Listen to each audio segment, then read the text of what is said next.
Bharat Ratna doctor BR Ambedkar గారు, Bharat Ratna doctor BR Ambedkar గారు, SC ST BC మైనార్టీలకు నిజమైన రాజ్యాధికార Bahujan Samaj పార్టీతోనే, SC ST BC మైనార్టీలకు నిజమైన రాజ్యాధికార బహుజన సమాజ్ పార్టీతోనే బహుజన ఐక్యత, బాబాసాహెబ్ డాక్టర్ బిఆర్ అంబేద్కర్ గారు ఆశయ లక్ష్యాలు బహుజన సమాజ్ పార్టీతోనే, అంబేద్కర్ గారు ఆశయ లక్ష్యాలు బహుజన సమాజ్ పార్టీతోనే బహుజన ఐక్యత. ఈరోజు సత్య జిల్లా కదిరి పట్టణం నడిపెట్టులో ఉన్నటువంటి బాబాసాహెబ్ డాక్టర్ బిఆర్ అంబేద్కర్ గారి విగ్రహం వద్ద బహుజన సమాజ్ పార్టీ జిల్లా కార్యదర్శి, బీసీల సమన్వయ కమిటీ కన్వీనరు యాటగిరి రామచంద్ర ప్రసాద్ గారి అధ్యక్షతన ఈరోజు బాబాసాహెబ్ డాక్టర్ బిఆర్ అంబేద్కర్ గారి 68వ వర్ధంతి సందర్భంగా ఆయన విగ్రహానికి పూలమాల సమర్పించి ఘనంగా నివాళులు అర్పించడం అనేది జరిగింది. మరి ఈరోజు బాబాసాహెబ్ డాక్టర్ బిఆర్ అంబేద్కర్ గారి ఈ దేశానికి రాజ్యాన్ని రాయకుండా ఉండింటే, అదేవిధంగా ఓటు హక్కును సంపాదించి పెట్టి వండుకొని ఉంటే ఈ దేశంలో ఉన్న ప్రజల స్థితిగతులు, మరీ ముఖ్యంగా బహుజనుల స్థితిగతులు ఎంతటి దుర్భర పరిస్థితుల్లో ఉండేటివో ఒకసారి ఆలోచన చేయాలని కూడా సందర్భంగా మనం చేస్తున్నాం. మరి ముఖ్యంగా బాబాసాహెబ్ డాక్టర్ బిఆర్ అంబేద్కర్ గారు బహుజనుల బతుకులు బాగుపడాలంటే రాష్ట్రకి అంటే రాజ్యాధికారం సాధ్యమని చెప్పి ఆయన మాట్లాడడం చెప్పడం జరిగింది. ఆ రాజ్యాధికారం అనేది ఈరోజు బహుజనులకు రావాలంటే ఒక బహుజన సమాజ్ పార్టీతోనే సాధ్యమని కూడా ఈ సందర్భంగా మనం చేస్తున్నాం. మరి ఈరోజు ఈ ప్రజలను మోసం చేయడంలో గౌరవ ముఖ్యమంత్రి నారా చంద్రబాబు నాయుడు గారు మోసం చేసినంత ఇదిగా ఈ దేశంలో ఎవరు లేరేమో అనుకుంటున్నా. ఎందుకంటే ఎన్నికలకు ముందు 100 హామీలు ఇచ్చాడు. ఆ 100 హామీల్లో 6 హామీలు బాబు షూరిటీ భవిష్యత్తు గ్యారెంటీ పేరుతో చెప్పి, అంటే ఎట్లా వస్తానంటే ఈ ప్రజలు ఇవి లేకపోవడం వల్ల, ఈ 6 హామీలు లేకపోవడం వల్ల తీవ్ర అన్యాయం గురవుతున్నారు అని చెప్పి వస్తానంటే 100 రోజులు అమలు చేస్తామని చెప్పి రావడం జరిగింది.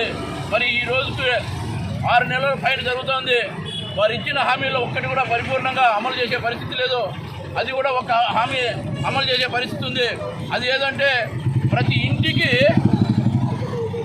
ఏడాదికి ఒకసారి 3 ఉచిత గ్యాసులు ఇస్తాము, సిలిండర్లు ఇస్తామని చెప్పడం జరిగింది ఎన్నికలకు ముందు ప్రతి ఇంటికి. మరి ఈరోజు ఏం చెప్తున్నారో తెలిసినా అర్హులైన వారికంట. అంటే ఇది మోసం కాదా? అదే పోత ఎన్నికలకు ముందే అర్హులైన వారికే ఇస్తాం అని చెప్పి ఓట్లు వేయించుకొని గెలిచింటే ఈరోజు బహుజన సమాజ్ పార్టీ ఈ విధంగా మాట్లాడేది కాదు కదా. అంటే ఎన్నికల మీద ఒక మాట, ఎన్నికల తర్వాత ఒక మాట మాట్లాడి పబ్బం గడుపుకునే ప్రయత్నము ఈరోజు గౌరవ ముఖ్యమంత్రి చంద్రబాబు నాయుడు గారు చేయడం జరుగుతుంది. ఇది నిత్యంగా ప్రజలను పచ్చిగా మోసం చేయడమే. ఈరోజు మనం ఆలోచన చేస్తే ఆయన చేసినటువంటి ఈ పరిపాలనలో ఈ 6 నెలల్లో మనం చూస్తే కేవలం ఒకే ఒక అంశం, అదేమంటే అమ్మకు వందనం ఏమైందో కానీ నాన్నకు ఇంధనం పేరుతో 99 రూపాయలకే ఇచ్చి ఈరోజు ఈ రాష్ట్రంలో పరిపాలన చేయడం జరుగుతుంది. ఒక ఇంధనం 99 రూపాయలు తప్ప. ఈరోజు కరెంటు ఛార్జీలు ఆయన పెంచినాడని ఆయనదే అని చెప్పి ఈరోజు 6,073 కోట్లు పెంచే పరిస్థితి. ఇంకా ఆయన మీడియా ముందుగానే లీకులు ఇస్తోంది. 11,826 కోట్ల 42 లక్షలు మళ్ళీ పెంచే పరిస్థితి ఉందని. అంటే ఎంత ఊహాత్మకంగా ప్రజలను మభ్యపెడుతుపోవడం అనేది ఎంత ఇదిగా పోతుందో ఒకసారి బహుజన ప్రజలందరూ ఆలోచన చేయాలా. చంద్రబాబు నాయుడు గారిని అడక్కడోకుండా ఆయన మీడియా చేస్తున్న పని చూస్తే ఇంకో విధంగా లేదు, ఈయనే అన్ని విధాలుగా ఉన్నాడు ముందుకు, లేకపోతే లేదనే విధంగా చేయడం జరుగుతుంది. ఇది చాలా దుర్మార్గమైనటువంటి పరిపాలన. ఎందుకంటే చూస్తున్నాం ఎన్నికల ముందు ఎన్నో హామీలు ఇచ్చారు. బీసీలకైతే 50 ఏళ్ళకే 4,000 రూపాయలు పెన్షన్ ఇస్తామన్నారు. మరి దాని ఊసు గతే వెత్తడం లేదు. మరి ఏమైంది ఆ హామీ?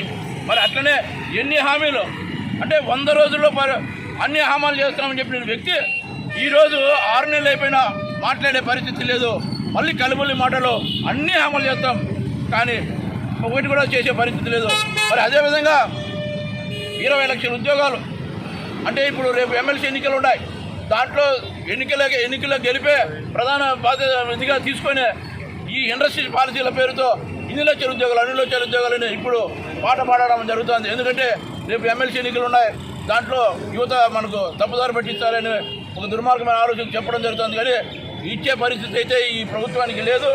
కేవలం అభూత కల్పనలో మాటలు చెప్పి అనేక హామీలు ఇచ్చి పబ్బం గడుపుకునే పరిస్థితి జరుగుతుంది. దీనికి ఖచ్చితంగా బహుజనులు ముఖ్య ప్రజలందరూ బుద్ధి చెప్పాల్సిన సమయం వచ్చింది. చెప్పండి అని చెప్పిన కూడా చెప్తున్నాం. స్థానిక సమస్యల్లో కూడా ఈసారి ఆ ప్రభుత్వానికి వ్యతిరేకంగా ఓటేస్తే తప్ప బహుజనులు బాగుపడే పరిస్థితి ఉండదని ఈ సందర్భంగా అందరికీ మనవి చేసుకుంటూ జై భీమ్, జై భారత్.